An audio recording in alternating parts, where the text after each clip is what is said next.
తెలియపడతాం.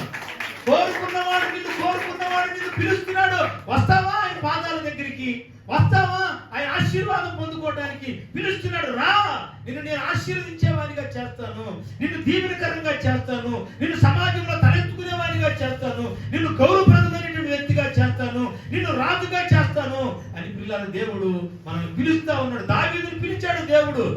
దావీదు ఎవరంటే పిల్లరా ఆయన హృదయానుసారుడు.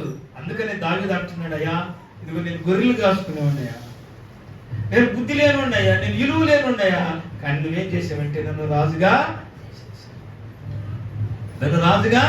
చేసావు. ప్రభువా ఏమిచ్చి నేను నీ రుణం తీర్చుకోగలనయ్యా, ఏమిచ్చి నేను నిన్ను సంతోష పెట్టగలనయ్యా, ఏమిచ్చి నిన్ను మహిమపరచగలనయ్యా. సహోదరుడా నీకు ఈ కృతజ్ఞత ఉందా?